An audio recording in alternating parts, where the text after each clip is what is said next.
received you with the heritage of Jacob your father, for the mouth of the Lord has spoken. Now you notice all that this involves. Not to do your own pleasure. You call the Sabbath a delight, the holy day of the Lord an honorable. Not going your own way or seeking your own pleasure or talking idly. Now, with all of these events, it seems that they are more than what could transpire on a single day. So he begins to give an indication that it is more than just one day. I'm not going to read these scriptures off because I think I'll give them to you later on. Just that it's in Jeremiah. He has this to say. Then fear not, O Jacob my servant, says the Lord, nor be dismayed, O Israel, for lo, I will save you from afar, and your offspring from the land of their captivity. Jacob shall return and have quiet and rest, and none shall make him afraid. Okay, now here in Jeremiah, he's beginning to show that Israel would arrive at a blissful condition where he would be at rest. Now this was something prophesied for the future. All right, now I'm going to Hebrews.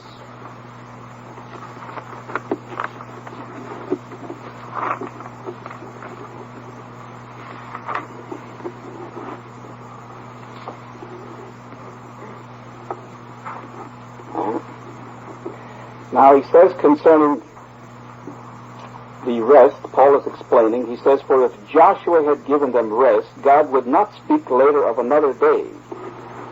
So then there remains a Sabbath rest for the people of God.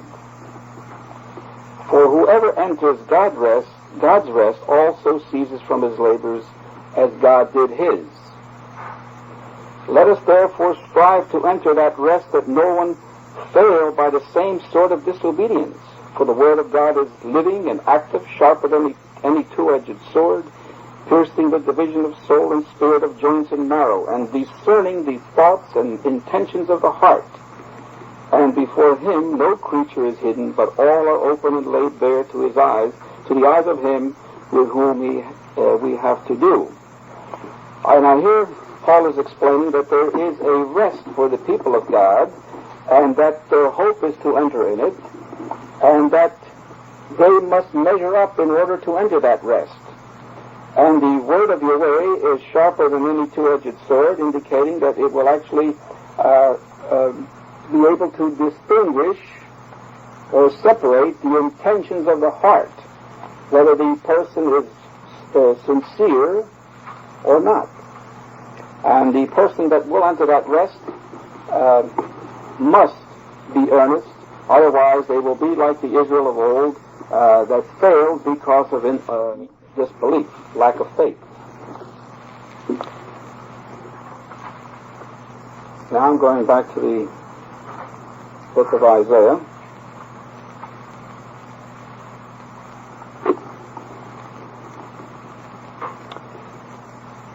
All right. In that day the root of Jesse shall stand as an ensign to the peoples. Him shall the nations seek, and his dwellings or his rest shall be glorious. Okay. Now this would indicate that the rest would affect the peoples of the earth, and that they would be blessed during Yahweh's rest, and that the rest was actually made for the people. All right, in that day the root of Jesse shall stand as an ensign to the people. Now the root of Jesse is Yahshua, who stems from Jesse, whose genealogy you can trace back to Jesse.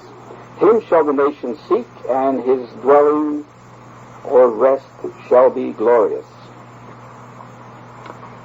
All right, now this indicates that there is the rest is actually a long period of time which would bless mankind. Now Yahshua in Matthew says that the Son of Man is Lord even over the Sabbath, Lord of the Sabbath. So we find that the Son of Man, Yahshua, has full control during the Sabbath, for he lives and reigns, or the 144,000 Yahshua live and reign together for a period of 1,000 years. And that Yahshua is in full control during this period of time, and he is Lord of the Sabbath. In other words, he has perfect control over the Sabbath. Now, I'm going back to Hebrews.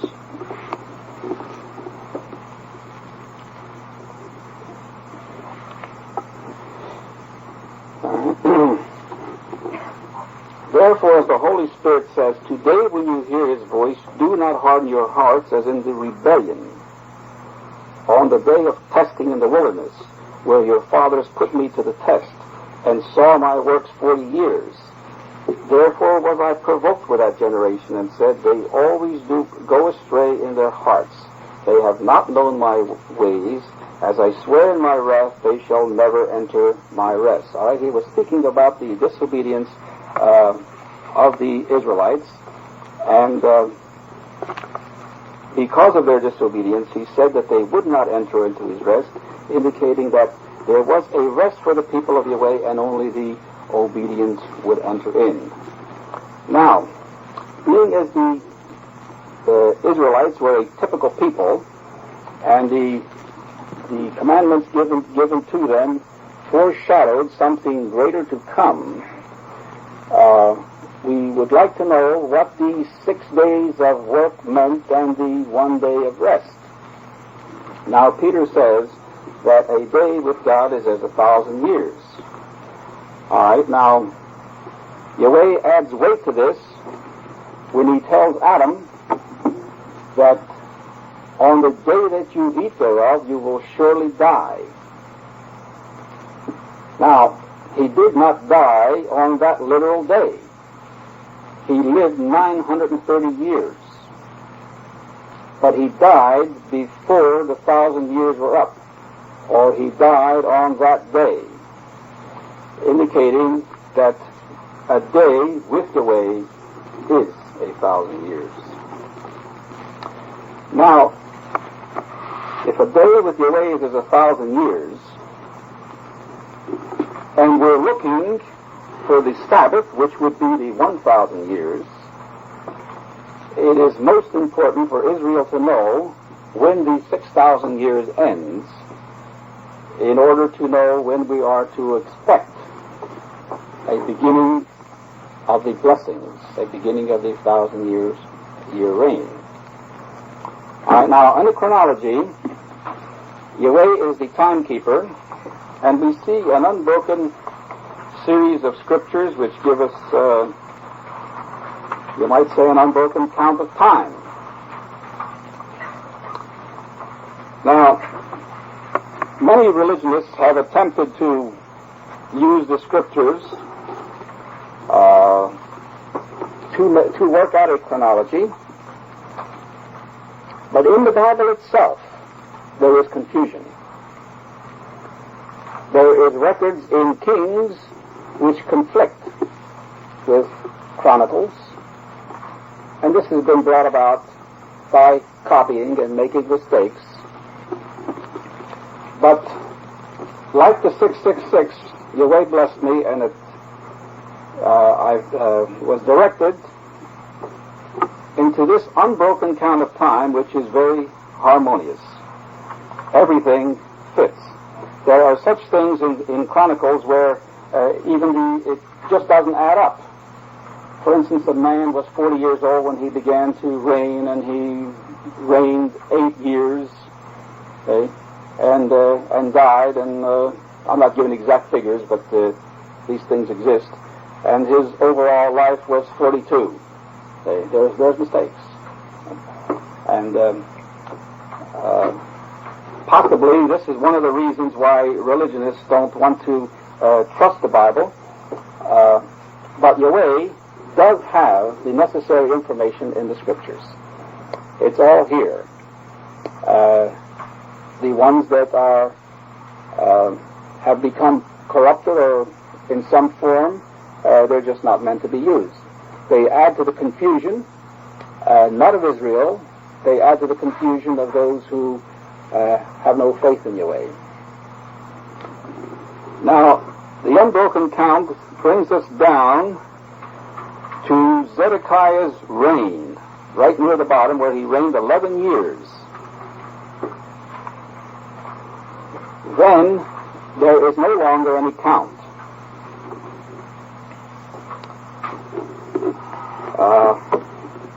The next thing is the coming of the Messiah.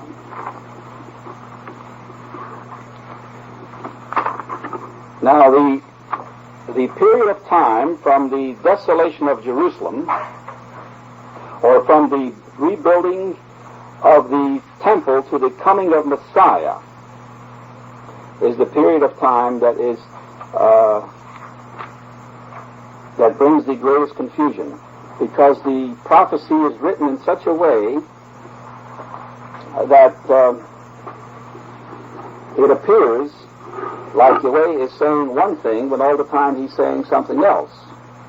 So this is what I term as the missing link in the count of time. Up until there is an unbroken line. All of a sudden it stops. Then we come into a prophecy. And the prophecy is recorded in Daniel 10:20. Am I right here? 9:25, yeah. Right. 9:24. All right. Now I'm going to read from the Good Speed. He says, 70 weeks of years are destined for your people and for your holy city to finish the crime, to end the sin, to expiate guilt, to bring in everlasting righteousness, to confirm prophetic vision, and to consecrate the most sacred place. All right, now that's 70 weeks of years, and the way this is written, it would appear that it would be 70 weeks of years until everything is over. Well, the last line throws a different light on that. It says, to consecrate the most sacred place, or the most holy.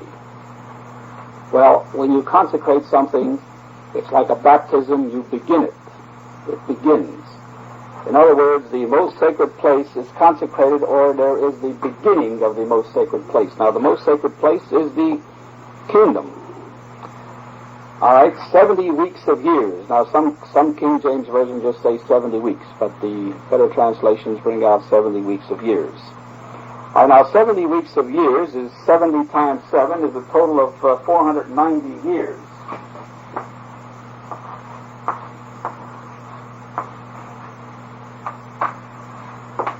All right.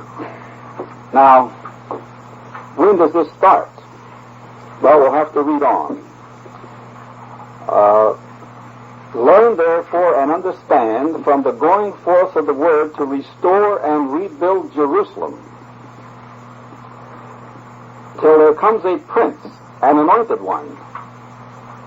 There shall be 7 weeks. Now, the King James Version doesn't say that exactly. It says there shall be 7 weeks and 62 weeks.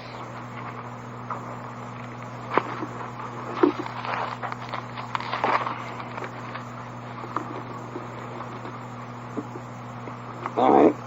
I'll read the King James. Know therefore and understand that from the going forth of the commandment to restore and to build Jerusalem unto the Messiah, the Prince, shall be 7 weeks and 62 weeks. Okay. Now, it would appear, although it should not be written in this manner, that the 7 weeks were to be added to the 62, or to the 62. If this was meant to be a total of 69, 7 weeks and 62, or 7 and 62, it would not be written in this manner. It would be written as 69. They would not break it up into 7 and then 60, and then 2. 69 would be written 69. But the religionists have interpreted this to mean 69. 69 weeks of years. So they get an entirely different figure than what we do. But notice the Goodspeed and Moffat's likewise.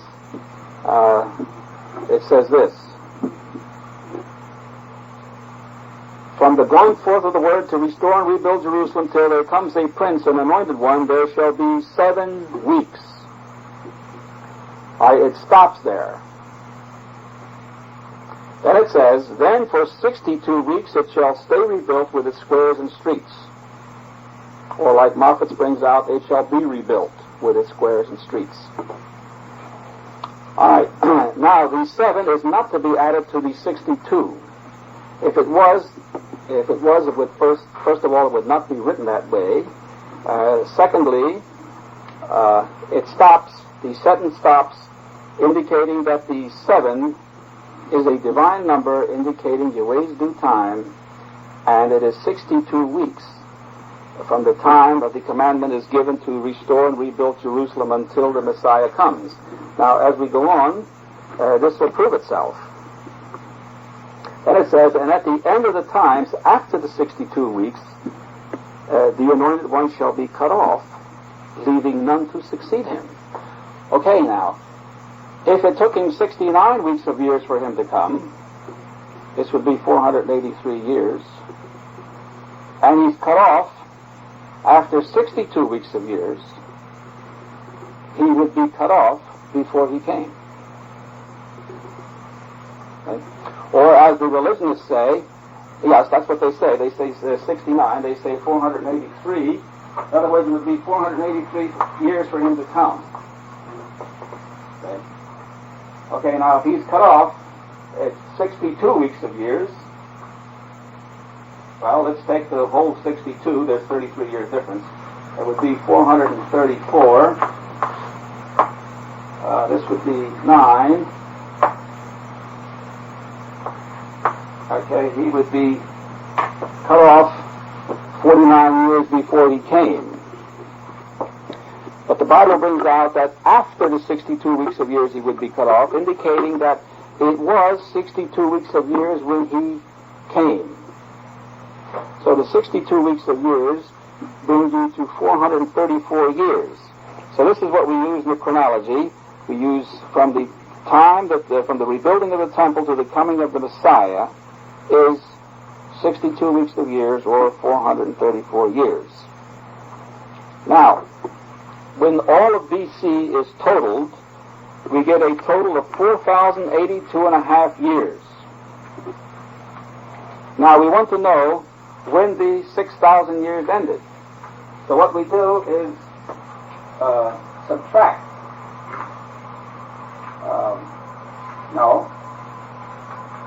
We subtract the 4,082 and a half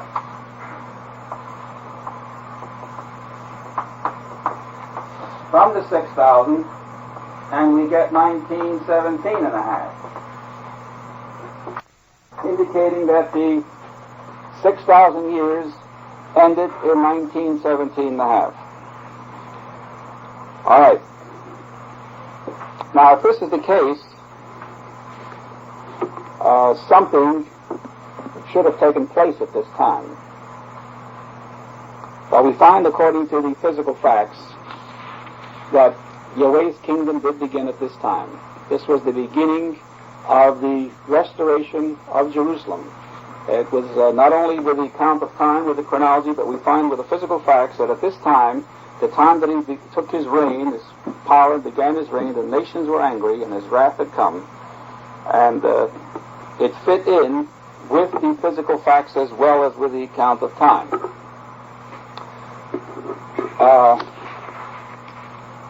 Now, this is what the chronology gives us. It gives us 1917 and a half.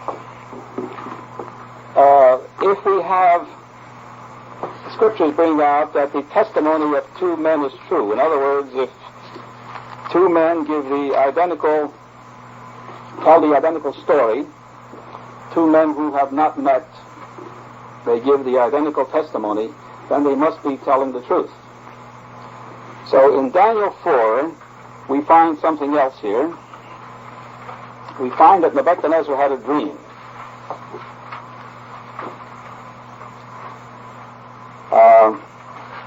I'm going to start with Daniel chapter 4, verse 10. Thus were the visions of my head in my bed. I saw and behold a tree in the midst of the earth, and the height thereof was great. The tree grew and was strong, and the height thereof reached unto heaven, and the sight thereof to the end of all the earth. All right, now this is a tree which reaches unto heaven, in other words, makes contact with the heaven, and it was seen round the world. The leaves thereof were fair, and the fruit thereof much. And in it was meat for all. Okay? It fed everyone. The beasts of the field had shadow under it, and the fowls of the heaven dwelt in the boughs thereof, and all flesh was fed of it. So this tree is not a literal tree. It is a kingdom. And it is not just an ordinary kingdom, it is Yahweh's kingdom, because it takes care of the whole earth. It takes care of man and beast. All right. Now it goes on in verse 13 and says, I saw in the visions of my head upon my bed, and behold, a watcher and a holy one came down from heaven. He cried aloud and said thus, hew down the tree, and cut off his branches, shake off his leaves, and scatter his fruit. Let the beasts get away from under it, and the fowls from his branches. All right, now this is the tree being cut down. Now, how could the kingdom of God be cut down if it was never set up? Okay. This is the question that many will pose to you. Well, it wasn't the kingdom of Yahweh that was cut down, it was the typical kingdom of Yahweh that was cut down. In other words, the kingdom of Israel, which typified his true kingdom, which was a type of the true kingdom, which was actually foreshadowing the kingdom of Yahweh. This is the one that was cut down. All right, now we want to know not only if it's cut down, but we want to know for how long it would remain cut down. All right, I saw in the visions of my head upon my bed, and behold, a watcher and a holy one came down from heaven, and he cried aloud and said thus, hew down the tree, cut off his branches, shake off his leaves, and scatter his fruit. Let the beasts get away from under it, and the fowls from his branches. Nevertheless, leave the stump of his roots in the earth, even with a band of iron and brass. Okay, now banding the thing means that it would remain banded until the time came to remove the bands, and when the bands were removed, the tree would start to grow again. All right. Band of iron and brass, in the tender grass of the field, and let it be wet with the dew of heaven, and let his portion be with the beasts and the grass of the earth. Now all of a sudden it changes from a tree to a masculine gender. Let his portion be with the beasts and the grass of the earth. All right, now Nebuchadnezzar was used in this vision to picture the heathen forces and the effect it would have upon them when the kingdom of Israel was destroyed. Now, although they were not part of Yahweh's kingdom, although the nations were heathen or Gentiles, yet the influence of Yahweh was felt throughout the earth. The Gentile nations were in dread of Israel when they saw how Israel was blessed by Yahweh. They said many times they have a God who fights for them. And they were acquainted with the Ten Commandments, and Israel did have an influence in the earth. Now, when Israel is cut down, it appears that Yahweh is a failure altogether, where is Yahweh, this great God who was able to work miracles, who was able to give his people unheard of victories? Certainly he can't be much, because look what happened to his people. So they disassociated themselves altogether. They followed their own ways. They cared nothing. They didn't care to find any more about Yahweh. And naturally their lives, they became even worse than they were before. So this is pictured by Nebuchadnezzar becoming as a beast. It says, let his heart be changed from man's, and let a beast's heart be given unto him, and let 7 times pass over him. Okay, now there would be a period of 7 times that would pass over, or that this condition would exist. And at the end of this time, then the tree would begin to sprout. The tree would begin to grow, and again, the influence of Yahweh would begin to be felt in the earth.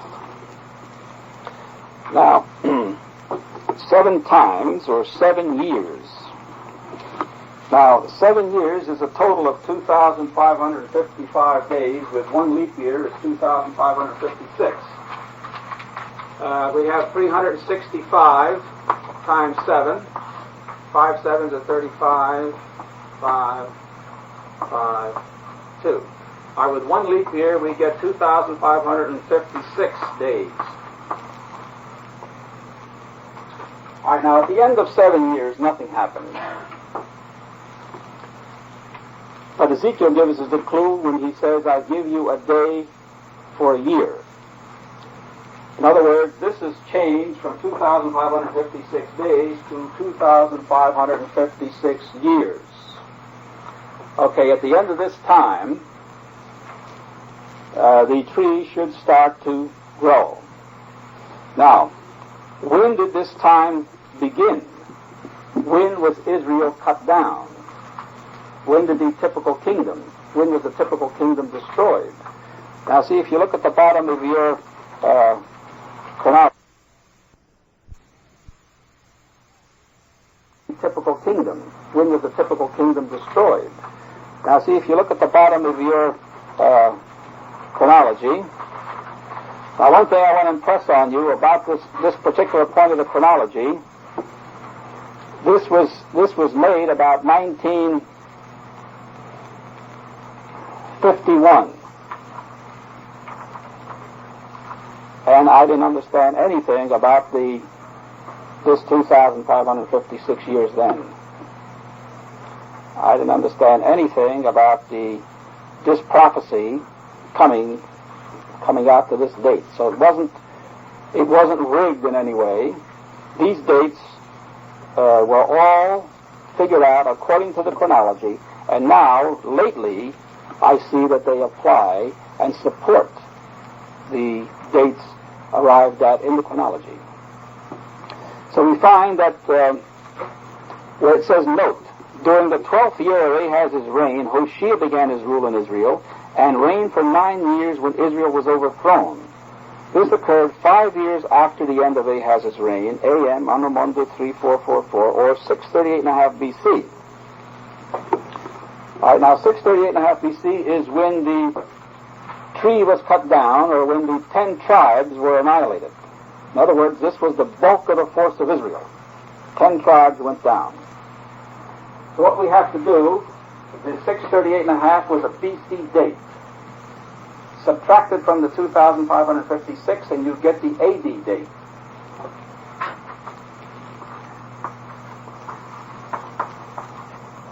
Okay? Now you get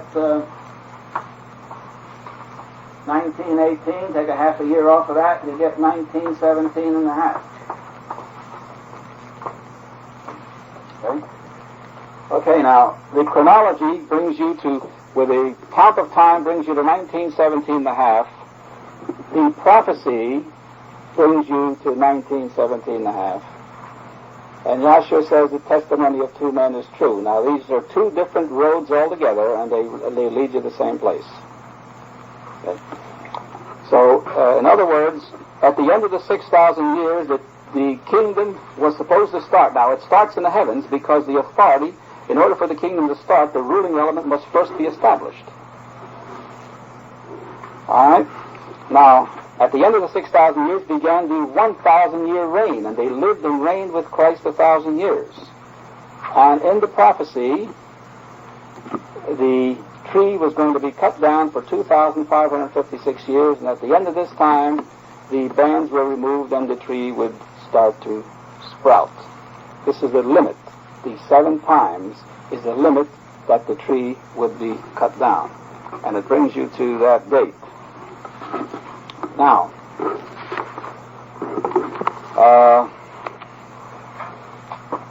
now we want to get on the other phase of the chronology, or the count of time, Yahweh's creative days.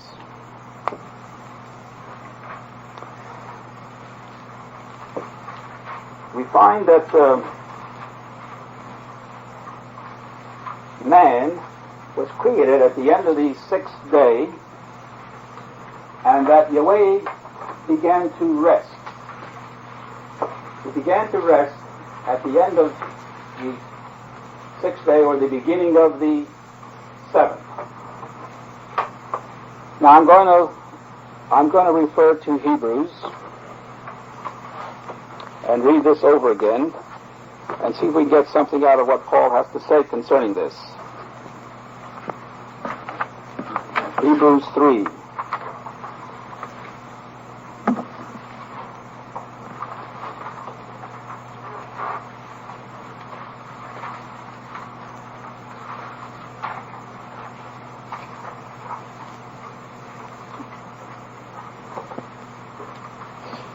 All right, 3, verse 7.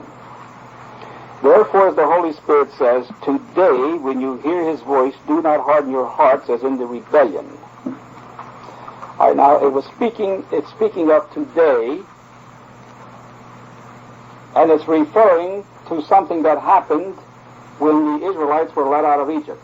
In other words, today, don't be like they were then. 2 different periods of time. But he's trying to keep you from conducting yourself in the same manner that the disobedient Israelites did. All right. Do not harden your hearts as in the rebellion, on the day of testing in the wilderness, where your fathers put me to the test and saw my works for 40 years. Therefore I was provoked with that generation, and says, they always go astray in their hearts. They have not known my ways. As I swore in my wrath, they shall never enter my rest. Now, he swore in his wrath that they, the Israelites, would never enter his rest. Now, he also says today.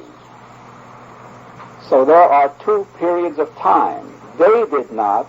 Today, don't do like they did. In other words, you still have the same opportunity of entering his rest, even after so long a period of time. All right?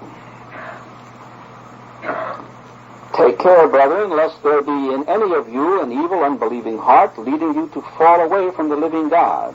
But exhort one another every day as long as it is called today, that none of you may be hardened by the deceitfulness of sin. All right? For we share in Christ if only we hold fast our confidence firm to the end, while it is said, today, when you hear his voice, do not harden your hearts as in the rebellion. All right, now he's pointing out that the same situation exists today as existed then, indicating that Yahweh's rest was still continuing. All right, in verse 16, who were they that heard and yet were rebellious? Was it not all those who left Egypt under the leadership of Moses? And with whom was he provoked 40 years? Was it not with those who sinned, whose bodies fell in the wilderness? And to whom did he swear that they should never enter into his rest? But to those who were disobedient. So we see that they were unable to enter because of unbelief. All right.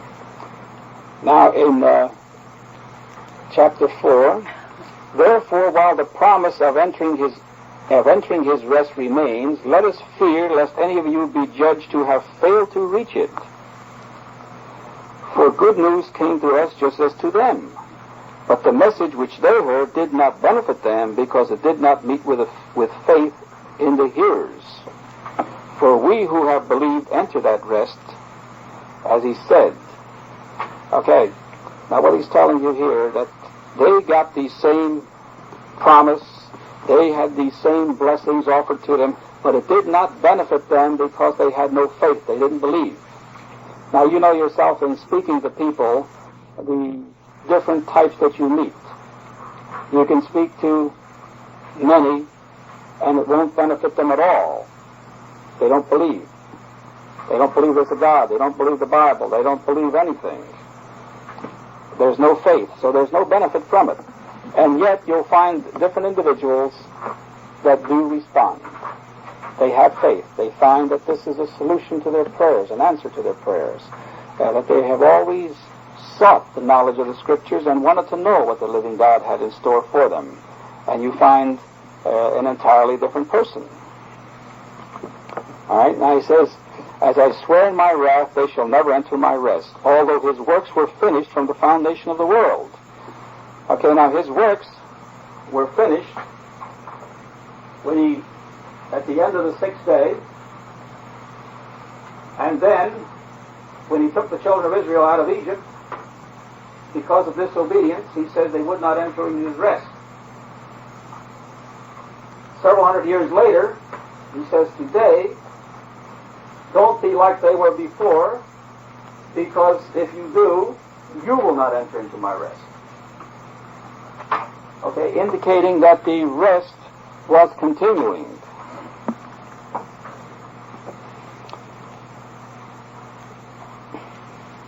All right, now, where was I? For he has somewhere spoken of the seventh day in this way, and God rested on the seventh day from all his works. And again in this place he says, they shall never enter my rest. Since therefore it remains for some to enter it, and those who formerly received the good news fail to enter because of disobedience. Again he sets a certain day, today, saying through David, so long afterward, in the words already quoted, today when you hear his voice, do not harden your hearts. Okay, in other words, a long time later, he repeats the same thing, but he says he was not speaking of the Israelites that came out of Egypt. He said today, many hundred years later. For if Joshua had given them rest, God would not speak later of another day. So then there remains a Sabbath rest for the people of God. For whoever enters God's rest also ceases from his labors as God did from his. Okay, now he's telling you that there is a Sabbath rest for the people of God. Now we found that the 6,000 years already ended. In other words, there are 6,000 years of Yahweh's rest already passed by us. In fact, we are already in the 7,000 year. At the end of the 6,000 years, the 7,000 began. It began in 1917 and a half. So we are in the last 1,000 years. We've entered the last 1,000 years of that rest. Now we find that the 144,000 live and reign with Christ for 1,000 years. It begins in 1917 and a half.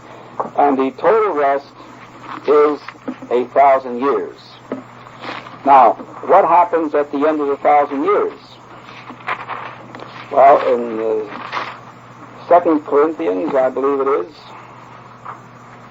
1 Corinthians 15,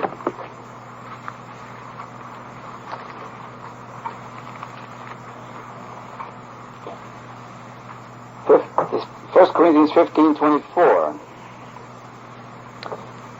Then cometh the end, when he shall have delivered up the kingdom to God, even the Father, when he shall have put down all rule and all authority and all power.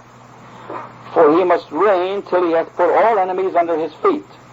Okay, now Yahshua must reign until he has put all enemies under his feet. And how long is the reign? He must reign for 1,000 years. At the end of the 1,000 years, there will be no longer any enemies of man. Nothing will afflict man any longer. Nothing that we experience today. He says, the last enemy that shall be destroyed is death. Now everything else will be corrected in the kingdom, but death will be the last to go. That doesn't mean to say that you who go through Armageddon will die. What it does mean, that there'll be resurrected ones during the 1,000 years that will prove disobedient, and there'll be death all along the 1,000 years. Many will be resurrected and live for 100 years and prove unfaithful and die. All right, now there will be many who will live through the 100 years who still have not been tested, fully tested. And we find that at the end of the 1,000 years, the devil is let loose, and many who have made the 100 years will fall under this temptation. Those that follow Satan and death are as the sands of the sea. So this means that the last thing, the last enemy of man to be destroyed is death. I better read this in the Revised Version.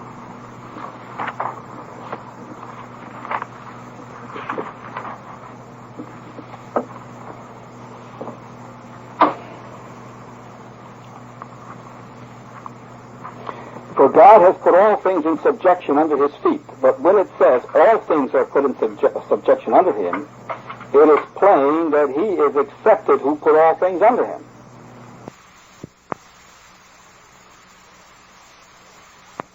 In other words, the one who put all things under him, Yahweh, is accepted. Yahweh is not put under his feet. Everything else, but not Yahweh.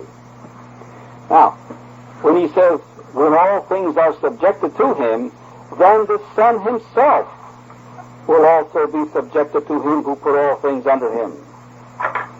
Then the Son himself will be subjected to Yahweh. In other words, this is the end of Yahweh's rest. This is when he takes over the whole thing again. That God may be everything to everyone. All right?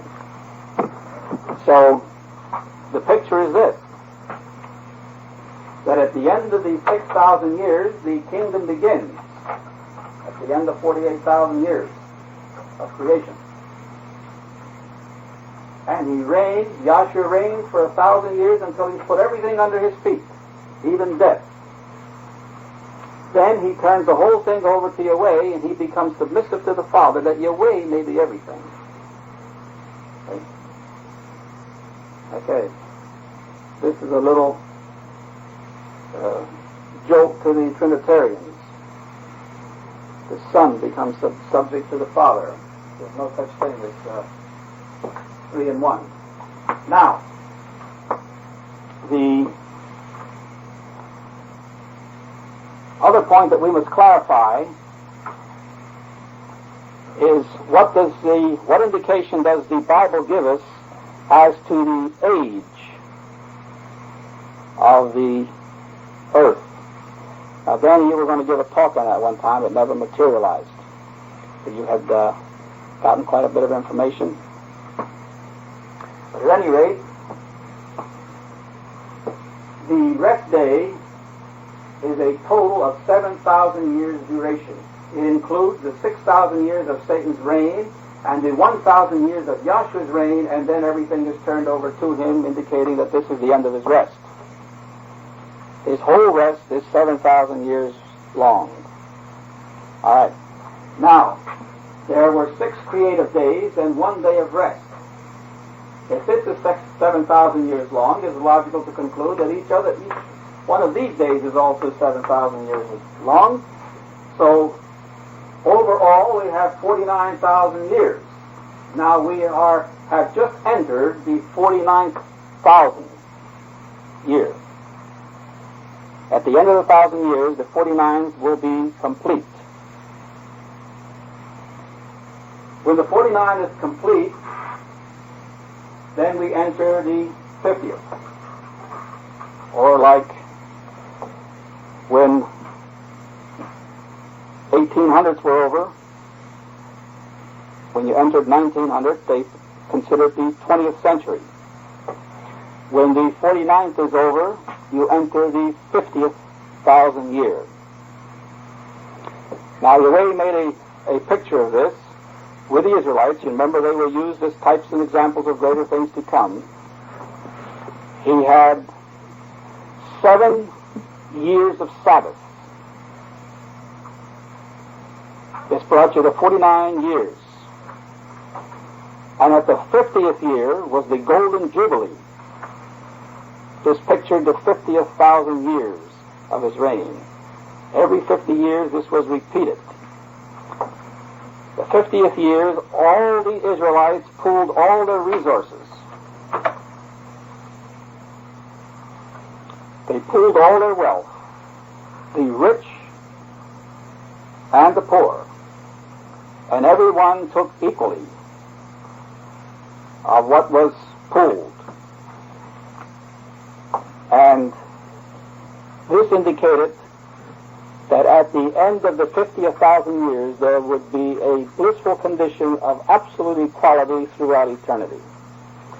Now, why doesn't it happen during the 1,000 years? Well, during the 1,000 years there will still be some enemies. We found that the death will prevail up to the end of the 1,000 years. So you can't say that there's real equality if a person has everlasting life and another one is dying. Okay? Or at the beginning of the 1,000 years when some people are still sick, when there's all kinds of enemies. But at the end of the 1,000-year reign, when you begin your 50th thousand, there will be absolute equality. All people will have everlasting life.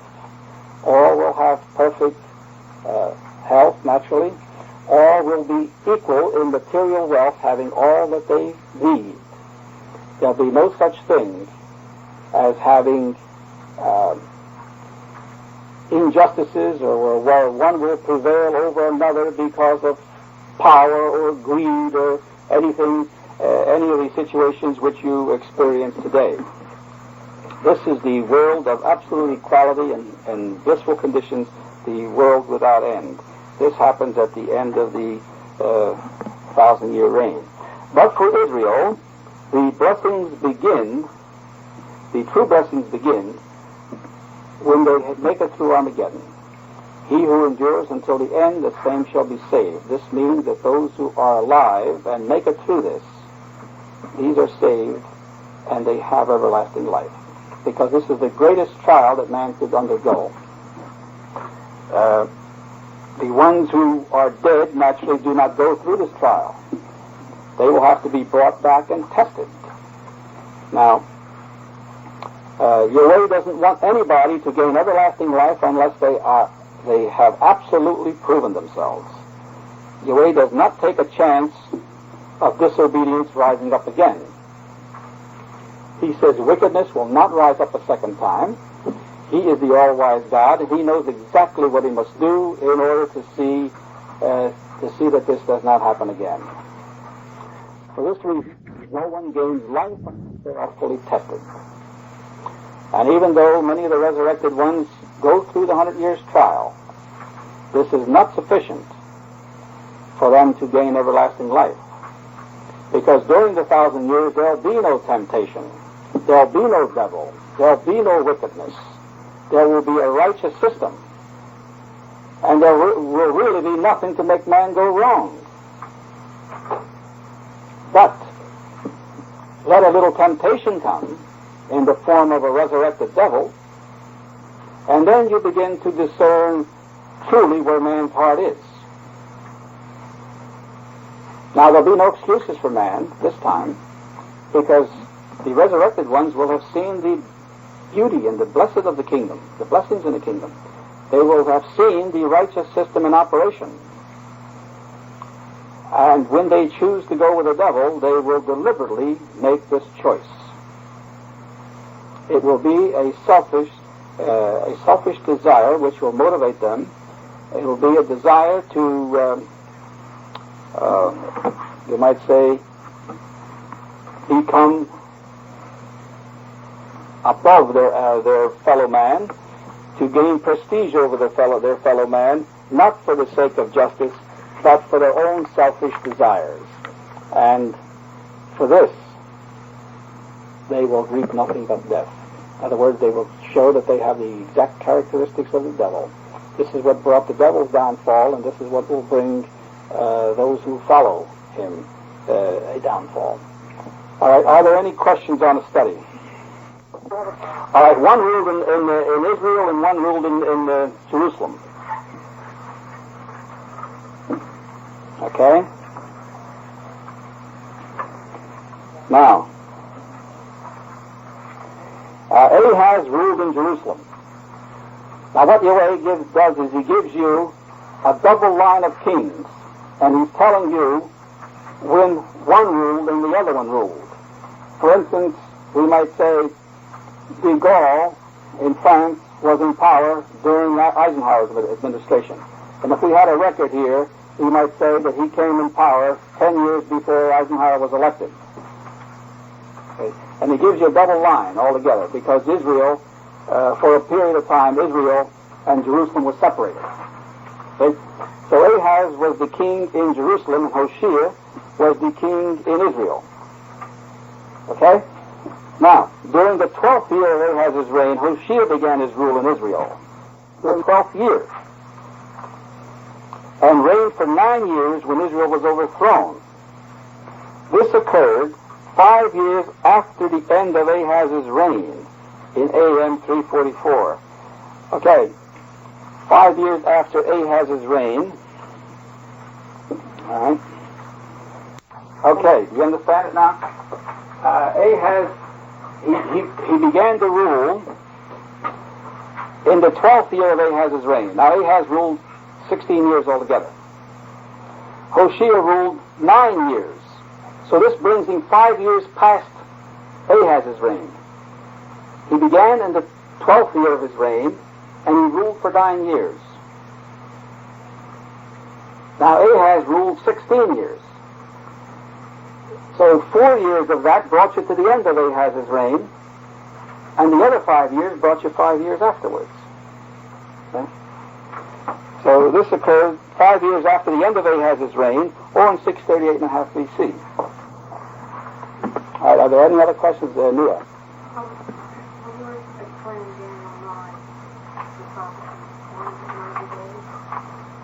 Daniel 9 what? Yeah. Yes. Oh, yes. There's something else I have to bring up. I'm glad you brought it up. Yes, there's one more thing. We had a period of 490 years when the consecrated, the holy place should be consecrated. All right. It says in 24, in other words, it would be 70 weeks of years are destined for your people and for your holy city to finish the crime, to end the sin, to expiate the guilt, to bring an everlasting righteousness, to confirm prophetic vision, and to consecrate the most sacred place. Okay? Now, it took Joshua 434 years from the time of the rebuilding of the temple until he came. 62 weeks of years, 434. It would take 490 years for everything to be straightened out, for the holy place to be consecrated. Now, this means that 56 years after Joshua came, the holy place should be consecrated.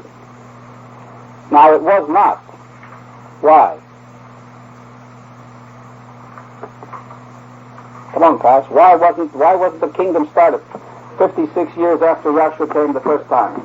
Charles? Because first he was crucified, 33 and a half years after he was born.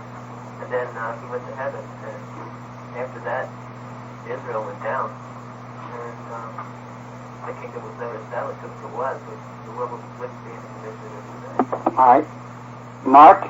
All that is just the second presence. His Holy Spirit being poured out. It's the second presence. Right. All right, Bill?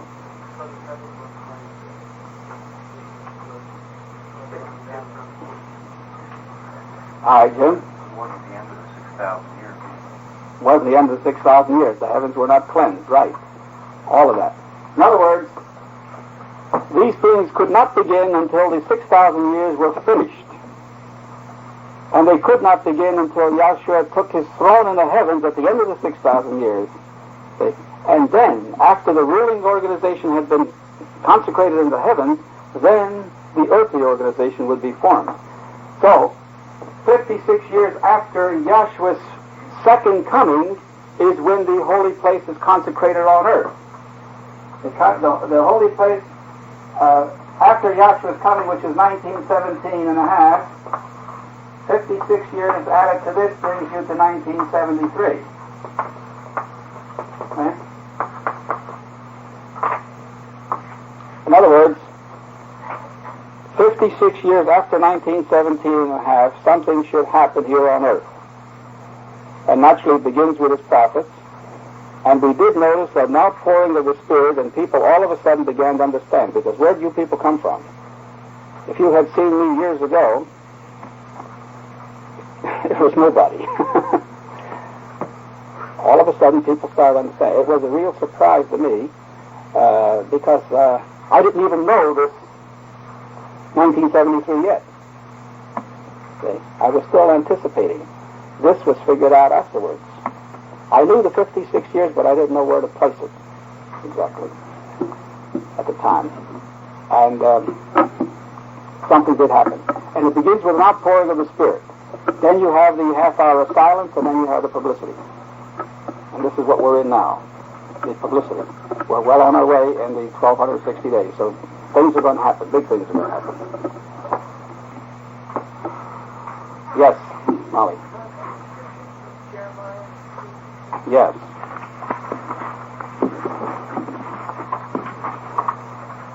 I'll give them to you all. Exodus 28, chapter 20, verse 8. Isaiah 58:13.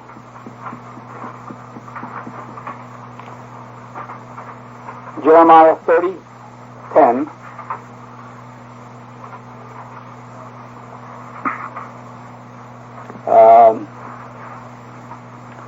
Isaiah 11:10, Matthew 12:8, Hebrews 3:7-19, and Hebrews 4:1-10, and 1 Corinthians 15:24-28.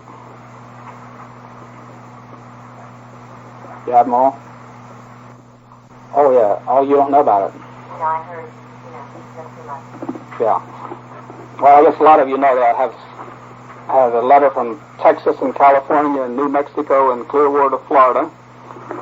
They seem to be very interested parties, and I got a call from Flint, Michigan, a young black couple, 25 years of age. And when they read the article in the paper, all of a sudden, something came over and said, this is really different. And they couldn't resist calling, and they called Saturday evening, and I wasn't in. So they said they would call back Sunday morning, and they did. Sure enough, they did call back. And I couldn't get